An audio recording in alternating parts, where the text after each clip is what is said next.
तालुका क्रीडा कार्यालय बांधकामाची जिल्हाधिकाऱ्यांकडून पाहणी। हिंगोली तालुका क्रीडा कार्यालयाच्या नवीन इमारतीच्या बांधकामाची जिल्हाधिकारी राहुल गुप्ता यांनी आज पाहणी केली।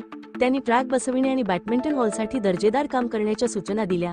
यावेळी जिल्हा क्रीडा अधिकारी मारावार, तालुका क्रीडा अधिकारी बोथीकर, शासकीय कंत्राटदार मुन्ना अग्रवाल व इतर अधिकारी व कर्मचारी उपस्थित होते।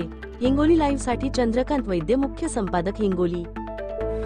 काल ॲक्च्युली आमची जे नागरिक आहे हिंगोली शहराचे त्यांच्याबरोबर असंच एक सहज बैठक झाली होती। त्याच्यामध्ये बरेच असे लोक होते ज्यांचा बॅडमिंटनवरती प्रेम होतं आणि त्यांच्या सांगण्यानुसार आणि आमच्या माहितीनुसार आता आज आम्ही बॅडमिंटन कोर्ट जे आहे ते बघितलं आहे आणि बॅडमिंटन कोर्ट आता 2 कोर्टासाठी हे आता चालू आहे। आता आम्ही पुढच्या आपला जिल्हा स्पोर्ट्स केंद्र कशाप्रमाणे करायचं आहे आणि नागरिकांची कशाप्रमाणे सोयीच्या राहतील याप्रमाणे आम्ही थोडं नियोजन करून ते आगे पुढे काम करू। मी त्याचा विचार करतोय। आधीच्या हे आता झालेला आहे, मग आता आम्हाला काहीतरी त्याच्यामध्ये इन्फ्रास्ट्रक्चर क्रिएट करून आम्ही ते स्पोर्ट्स वगैरे घेऊ। इथे पण समजा नागरिकांची इच्छा असेल तर आम्ही याच्यावरती पण विचार करू की इकडे कशाप्रमाणे फॅसिलिटी वाढवू शकतो।